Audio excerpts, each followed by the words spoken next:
اعوذ باللہ من الشیطان الرجیم بسم اللہ الرحمن الرحیم أَمَّنْ هُوَ قَانِتٌ آنَاءَ اللَّيْلِ سَاجِدًا وَقَائِمًا يَحْذَرُ الْآخِرَةَ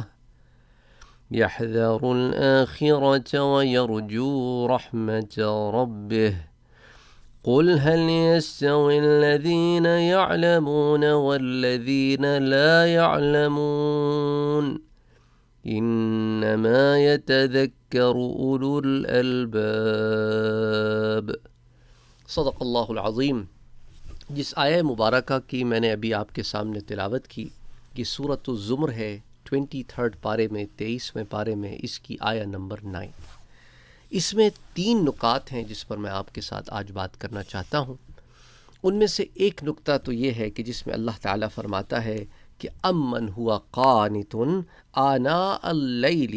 ساجدا وقائما، کہ وہ جو رات کے وقت میں زمین پر پیشانی رکھ کر اور کھڑے ہو کر عبادت کرتا ہے۔ علماء کرام فرماتے ہیں تفسیر کی کتابوں میں، جیسے نور العرفان میں اور دیگر کتب تفسیر میں آتا ہے کہ اس آیہ مبارکہ کے مصداق سیدنا ابو بکر اور سیدنا عمر رضی اللہ تعالی عنہ ہیں کہ ان کی شان میں یہ نازل ہوئی کہ وہ راتوں کو قیام کرتے اور زمین کو پیشانی پر کو زمین پر رکھتے اور عبادت میں کھڑے رہتے۔ اور اسی طرح اس کے اندر یہ بات بھی بعض علماء نے لکھی ہے کہ حضرت عثمان رضی اللہ تعالی عنہ اس سے مراد ہیں،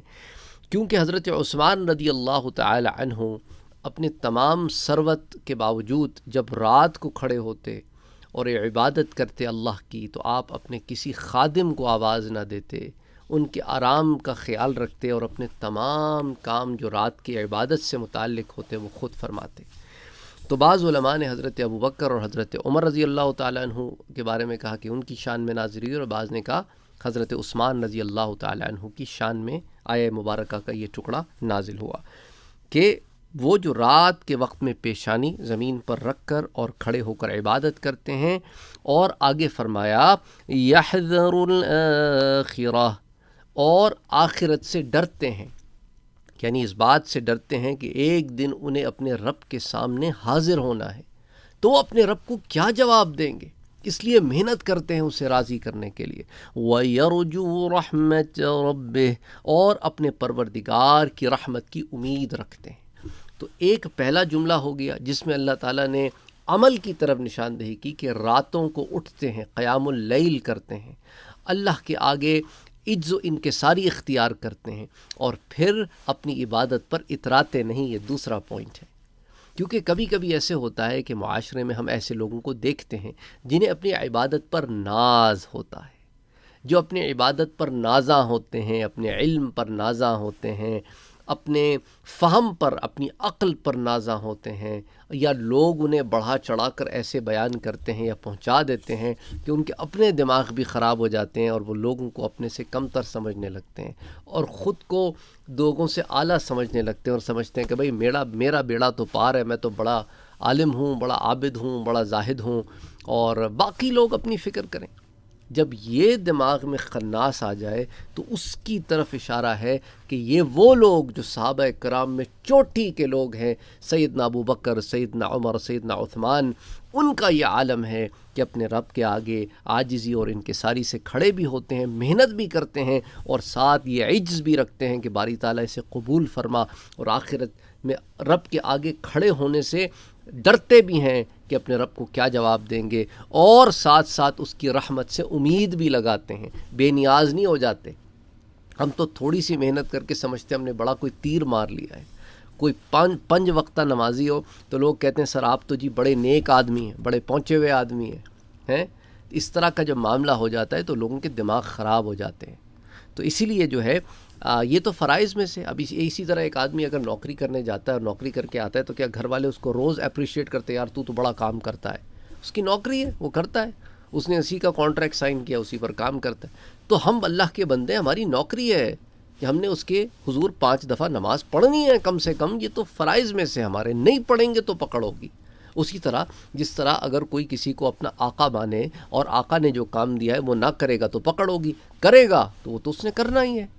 اچھا، تو اللہ تعالیٰ یہاں پر فرماتا ہے کہ یہ آخرت سے اور اللہ کی رحمت سے امید بھی رکھتے ہیں۔ اب اللہ تعالیٰ یہاں پر ایک اور جملے کو یہاں پہ ہمارے سامنے ایک اور بات کو واضح کرتا ہے، اس پر بات کریں گے۔ قُلْ هَلْ يَسْتَوِي الَّذِينَ يَعْلَمُونَ وَالَّذِينَ لَا يَعْلَمُونَ، اچھا کہو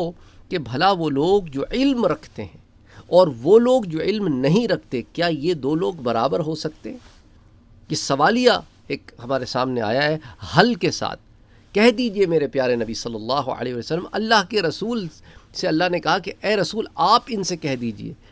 کہ کیا وہ لوگ جو علم والے ہیں اور وہ لوگ جو علم والے نہیں ہیں، کیا یہ دو برابر ہو سکتے ہیں؟ عقل جواب دے گی کہ نہیں برابر ہو سکتے، کیونکہ ہمارا ضابطہ حیات جو ہے اس میں یہی ہے کہ علم والا اعلیٰ ہوتا ہے اور غیر علم والا نیچے ہوتا ہے۔ اب اس میں بھی ایک زبردست نقطہ میں آپ کو بتانا چاہتا ہوں کہ عابد اور عالم کے درمیان اس آیہ مبارکہ نے فرق کر دیا۔ عالم جو ہے وہ عابد سے بدرجہ اولا اعلیٰ ہوتا ہے، کیونکہ اس کے پاس علم ہوتا ہے۔ عابد تو صرف عبادت میں محنت کر رہا ہوتا ہے نا، عالم علم میں محنت کر رہا ہوتا ہے اور بدرجہ عابد کے اعلیٰ ہوتا ہے، اس لیے عابد کی موت بہت شاق ہوتی ہے بنسبت عابد کی، اور عابد کو گمراہ کرنا آسان ہوتا ہے اور عالم کو گمراہ کرنا مشکل ہوتا ہے۔ اور یہ بڑا عجیب سا معاملہ، اس کو میں ڈسکس اس لیے بھی کر رہا ہوں کیونکہ آج کل کچھ نام نہاد لوگ یوٹیوبرز بن گئے ہیں، ان کو بڑے سبسکرائبرز اور فالوورز ان کے پاس پیچھے لگ گئے ہیں، تو انہوں نے علماء کرام کی عزت کرنی بند کر دی ہے اور وہ اپنے تئیں کچھ غرور و تکبر میں سمجھنے لگ گئے ہیں اپنے آپ کو، اور ان کے پاس کوڑی برابر بھی علم نہیں ہے۔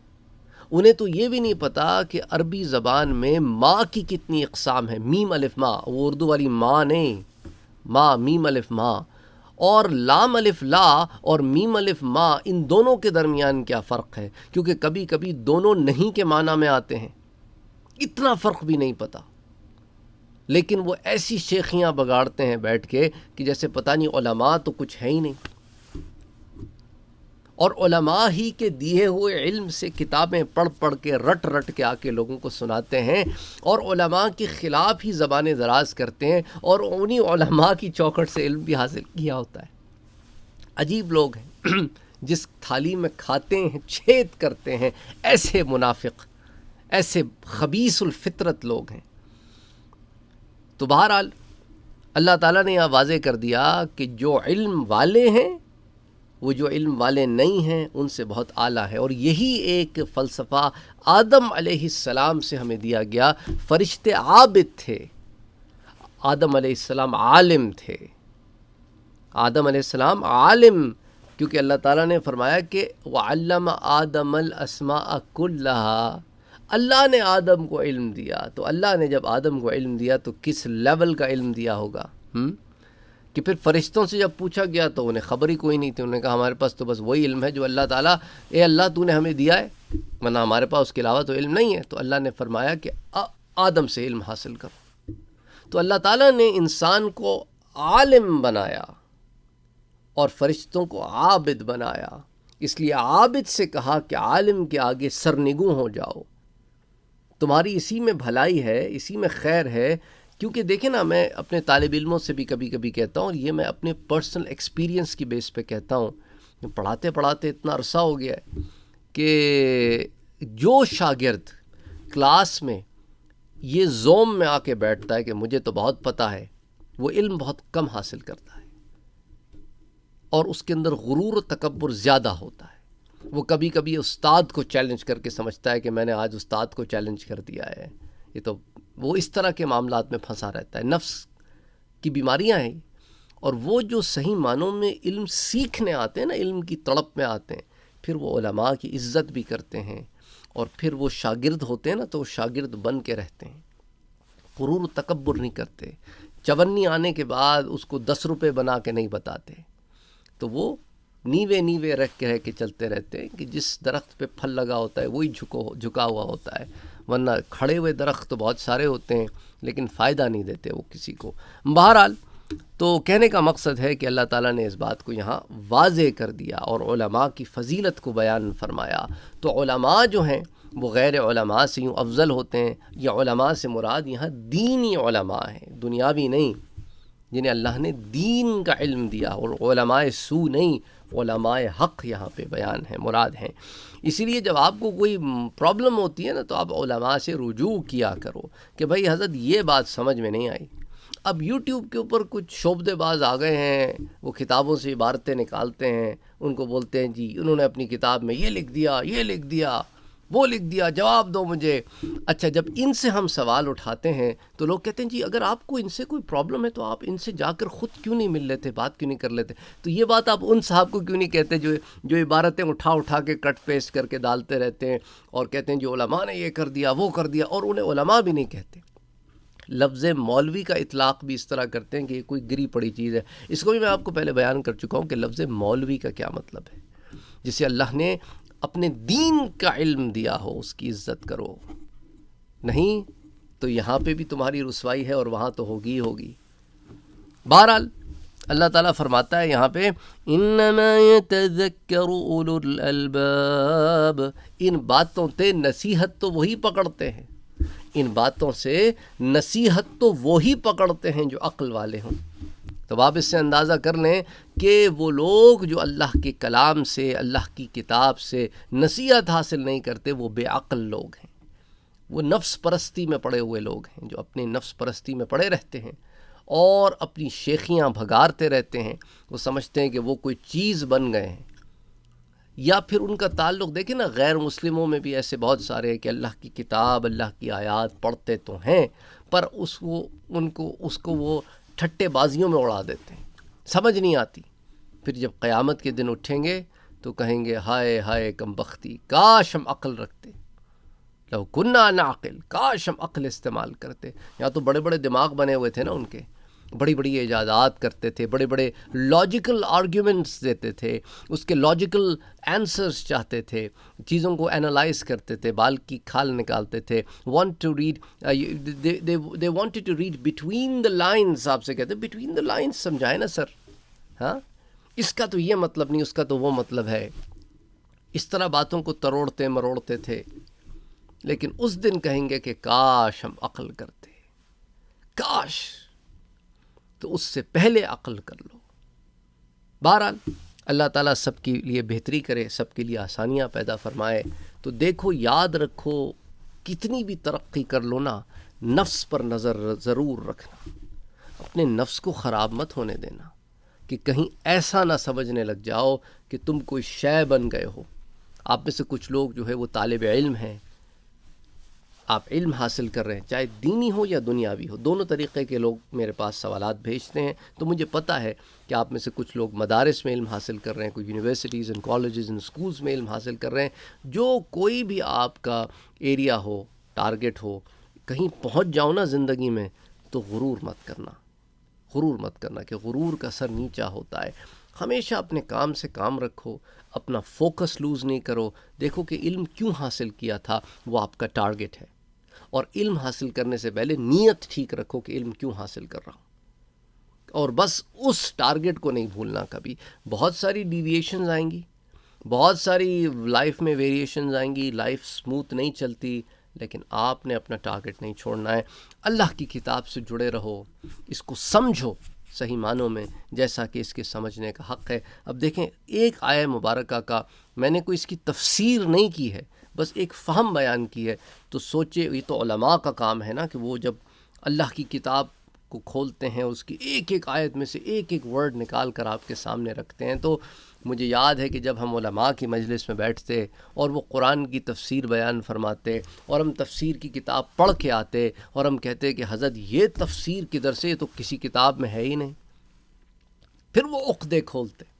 تو بندہ کہتا سبحان اللہ سبحان اللہ سبحان اللہ۔ یہ پھر علماء ہیں جنہیں اللہ نے اپنی کتاب کا وہ علم دیا ہے کہ جو نہ کتابوں میں ہے، نہ کہیں آپ کو اور مل پاتا ہے۔ یہ اللہ تعالیٰ نے گویا ایسے معلوم ہوتا ہے کہ وہ قرآن کریم پڑھ رہے ہیں اور قرآن کریم ان کے لیے کھلتا چلا جا رہا ہے، اور پھر وہ اسے کھول کھول کر اللہ کی آیتوں کو بیان فرماتے ہیں کہ سمجھنے والا اسے سمجھ بھی سکے، اور سیکھنے والا سیکھ بھی سکے اور اس سے اپنی دنیا اور آخرت کو سنوار بھی سکے۔ اپنی دعاؤں میں مجھے یاد رکھیے گا، میں گناہگار بندہ ہوں، اللہ تعالیٰ مجھے معاف کرے، بہت گناہ ہیں، بہت خطائیں ہیں، اللہ بخش دے، اللہ ہدایت دے، ہدایت پر رکھے